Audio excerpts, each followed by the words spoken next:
अस्सलाम वालेकुम दोस्तों, उम्मीद है कि आप लोग सब खैरियत से होंगे और खुश होंगे। दोस्तों, एक हिंदू ने पंडित से सवाल किया कि हमें जलाने का क्या फ़ायदा है, हम जब मर जाते हो तो हमें आप लोग क्यों जलाते हो, इसका क्या फ़ायदा है और आप लोग क्यों जलाते हो। मुसलमान लोग तो मुर्दे को दफन करते हैं लेकिन आप लोग जलाते हो, इसमें क्या लॉजिक है और क्या है। दोस्तों, तो आइए पंडित क्या जवाब देते हैं और इसी बारे में डॉक्टर जाकिर नाइक साहब से भी सवाल किया गया है। तो दोस्तों, डॉक्टर जाकिर नाइक क्या जवाब देते हैं, आइए वो भी वीडियो में जान पाते हैं। दोस्तों, वीडियो को लाइक करना और शेयर करना न भूलिए। गुरुजी, मेरा एक छोटा सा प्रश्न है। जैसे कि हमारे बुद्धिज्म धर्म है, उसके फाउंडर गौतम बुद्ध हैं, क्रिश्चियन धर्म के जीसस क्राइस्ट हैं, इसीलिए तरह हिंदू धर्म के फाउंडर कौन है, सनातन धर्म के फाउंडर कौन हुए? स्वयं भगवान श्रीमन नारायण, स्वयं भगवान श्रीमन नारायण ही। और दूसरा प्रश्न मेरा ये था महाराज कि जैसे कि कोई भी इंसान की जब मृत्यु हो जाती है तो उसे मिट्टी में दफन करना अच्छा होता है, जलाना अच्छा होता है, या गंगा जी में समाधि देना? जलाना अंतिम संस्कार। क्यों अच्छा होता है, वो कुछ व्याख्या कर दीजिए महाराज। क्योंकि पंच तत्वों से शरीर बनता है। जी हाँ। अग्नि ही एक ऐसा तत्व है जो पांचों तत्वों को पांचों में लीन कर देता है। कैसे? जैसे हम जलते हैं, जब कोई मरने के बाद जलता है, जी हाँ, तो शरीर में जो अग्नि तत्व है, अग्नि में जलने से वह अग्नि तत्व अग्नि में मिल गया। बोलो हाँ। हाँ। वायु तत्व निकल के वायु में मिल गया। बोलो हाँ। हाँ। जल तत्व भाप बन के उड़ गया। जी हाँ। हाँ। बचा आकाश तत्व, तो आकाश तत्व आकाश में, फिर बची मिट्टी तत्व तो राख बच गई। जी हाँ। अब आप किसी को जमीन में गाड़ देंगे तो जमीन में गाड़ने के बाद मिट्टी तत्व, पृथ्वी तत्व तो पृथ्वी में मिल जाएगा, जल तत्व जल में मिल जाएगा, पर मिट्टी के अंदर आकाश तत्व कैसे मिलेगा? पहला ठीक है। दूसरा तत्व अग्नि तत्व मिट्टी के अंदर कैसे मिलेगा? इसलिए वह मरने के बाद तो फिर सब हड्डियां गल ही जाती हैं जमीन में गाड़ने पर फिर भी जो हमारे सनातन धर्म का प्रोसेस है कि पांच तत्व जाकर पंच तत्व में मिल जाएं, उसके लिए अग्नि संस्कार से फिर बड़ा कोई संस्कार नहीं है। ये कहा जाता है कि जब कयामत का दिन आएगा तो उस वक्त अल्लाह जब सबको फिर से उठाएंगे तो कहा जाएगा कि अपनी कब्रों से उठो। तो हम हिंदुओं का क्या होगा, क्योंकि हमारी तो कोई कब्र नहीं होती। भाई साहब का सवाल है कि वो कहते हैं कि क़यामत के दिन जब अल्लाह ताला वापस से हमें दूसरी जिंदगी देंगे तो कहेंगे अपने कब्रों से उठो। हिंदू भाई साहब पूछे कि हिंदू लोग तो कब्र में दफनाए नहीं जाते, हिंदू बच्चे दफनाए जाते ना। हिंदू बच्चे, हिंदू मजहब में छोटा बच्चा है उसको जलाया नहीं जाता, उसको दफनाया जाता है। फिर भी कई मुसलमान हैं जो डूब के मरते हैं, जो जल के मरते हैं, उनको भी दफनाया नहीं जाता है, जिनकी हमें मिलती नहीं। ये जब अल्लाह ताला कहेंगे कि फिर से हम जिंदगी देंगे, जरूर नहीं कि आप कब्र में से ले आ जाएंगे।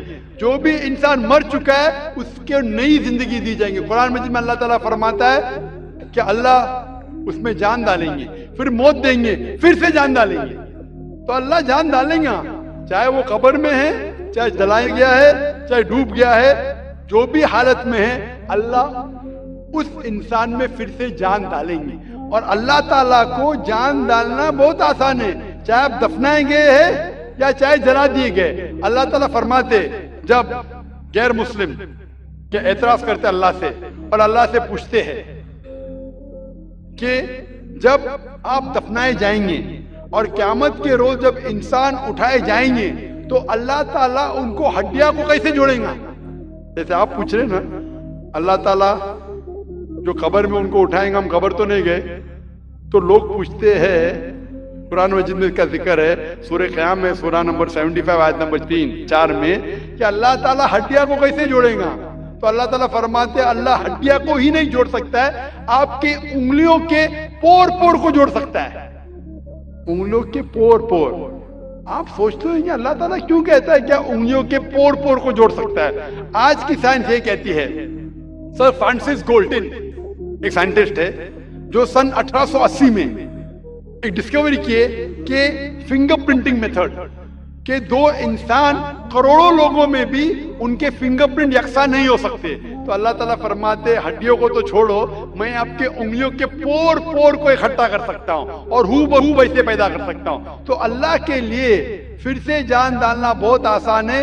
चाहे वो इंसान दफनाया गया है या जलाया दिया गया है या डूब के मरा है, अल्लाह को फिर से जान डालने में, चाहे वो मुसलमान मरा या हिंदू मरा या ईसाई मरा, अल्लाह को जान डालने में बहुत आसान है, कुन फयकुन। और फिर से हमें नई जिंदगी दी जाएंगी और फिर हिसाब किताब किया जाएगा। और हिसाब किताब में अगर आप अल्लाह के अहकामात पे अमल किए तो इंशाअल्लाह आप जन्नत में जाएंगे, इस दुनिया के इम्तिहान में सफलता पाएंगे।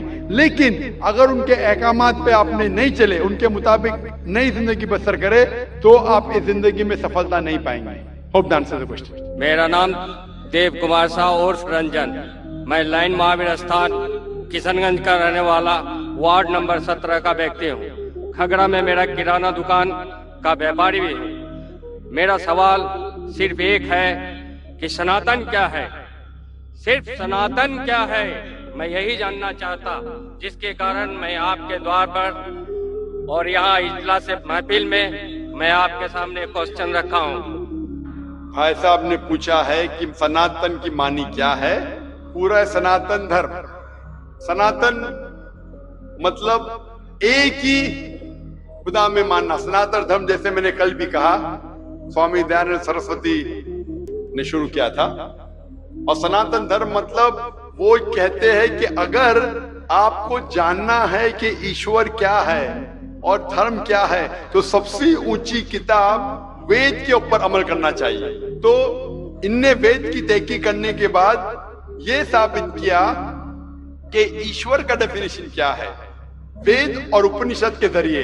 और जैसे मैंने कल भी कहा और परसों भी कहा कि जब आप पढ़ते छंदोग्य उपनिषद चैप्टर नंबर 6 सेक्शन नंबर 2 श्लोक नंबर 1, एकम एविदित्यम, खुदा एक ही है, भगवान एक है, दूसरा नहीं है, लिखा है श्वेता उपनिषद में चैप्टर नंबर 6 श्लोक नंबर 9, ना जस्य कसिच जनिता न जदीपा, उस ईश्वर उस भगवान का कोई रब नहीं, कोई वालदेन नहीं।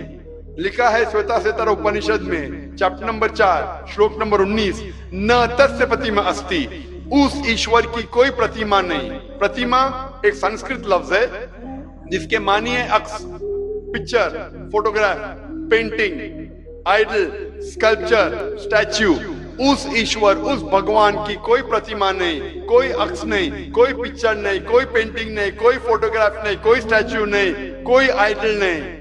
यही चीज लिखा है यजुर्वेद के अंदर चैप्टर नंबर 32 श्लोका नंबर 3, न तस्य प्रतिमा अस्ति, उस ईश्वर उस भगवान की कोई प्रतिमा नहीं, कोई अक्स नहीं, कोई पिक्चर नहीं, कोई पेंटिंग नहीं, कोई स्टैच्यू नहीं, कोई पोर्ट्रेट नहीं।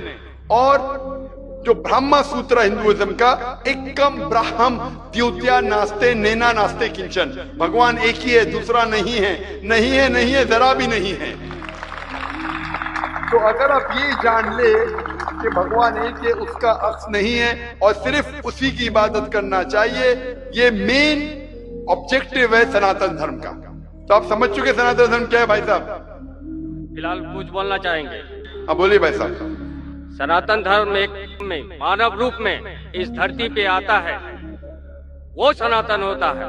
और सनातन का कोई धर्म नहीं होता, भगवान एक होते हैं, उसकी शाखाएं होते हैं। जैसे एक वृक्ष पे उसके टहनियां होती है, उसके पत्ते होते हैं, उनमें फल होते हैं, उसी तरह धर्म में भी सनातन, हर व्यक्ति इस धरती पे जो भी जन्म लिया है वो सनातन है। उसका ऊपर वाले को मानने वाला जो व्यक्ति होता है उसकी शाखाएं अनेक होते हैं। भाई साहब जो भी आप बात करते हैं, मैं जो बात करता हूँ हवाला देता हूँ, वेद यजुर्वेद चैप्टर 32 श्लोक नंबर 3। कुछ भी बोलूं, मैं बोलूं 2 जमा 2 5, 2 जमा 2 6, तो मुझे हवाला तो देना पड़ेगा ना। आप जो बोल रहे कुछ लिखा है मनुस्मृति, इसके अंदर जानता हूं मैं जो बात कर रहा हवाला देके एकदम ब्रीफ में कह रहा हूं।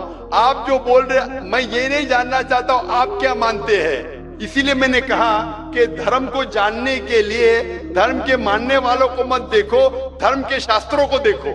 तो मैं यह सुनने के लिए नहीं आया हूं आप क्या मानते हैं सनातन धर्म में। मैं ये जानना चाहता हूं आपकी धार्मिक किताबें क्या कहती है। अगर मैं हर एक की बात सुनने लगूं, या लाखों लोग हैं, 5 से 10 लाख का मजमा है, कि वो क्या कहना चाहता है, तो फायदा क्या है। आप समझ रहे ना? तो जो भी आप जवाब देते हैं, अगर आप हवाला भी दो, आप हवाला दो भगवत गीता का, उपनिषद का, वेद का, फिर बात करो। खाली बात करने में क्या फायदा? हवाला दीजिए, बात कीजिए, फिर आपको पता चलेगा क्या सही और क्या गलत है। तो दोस्तों ये थी हमारी आज की वीडियो। उम्मीद करते हैं कि आप लोगों को पसंद आई होगी। दोस्तों आप लोगों ने देखा कि पंडित ने उस बच्चे के सवाल का कैसा जवाब दिया। दोस्तों पंडित का ऐसा जवाब था जो उस बच्चे के समझ में भी नहीं आया, तो और क्या लोगों के समझ में आएगा। लेकिन आप लोगों ने देखा कि डॉक्टर जाकिर नाइक ने बहुत बेहतरीन तरीके से समझाया और उसने इसी तरह का सवाल डॉक्टर जाकिर नाइक से भी किया गया था, लेकिन डॉक्टर जाकिर नाइक ने लॉजिकल जवाब दिया जो उस हिंदू के समझ में आया कि हम मुसलमान लोग मुर्दे को क्यों दफन करते हैं, इसमें क्या वजह है और इसकी क्या वजूहात होते हैं। दोस्तों वीडियो को आखिर तक देखने का बहुत बहुत शुक्रिया। दोस्तों आप लोगों को वीडियो कैसी लगी कमेंट सेक्शन में ज़रूर बताना और अपने राय का इजहार करना। मिलते हैं नेक्स्ट वीडियो में, तब तक के लिए इतना ही, इजाज़त चाहते हैं। अल्लाह हाफिज़।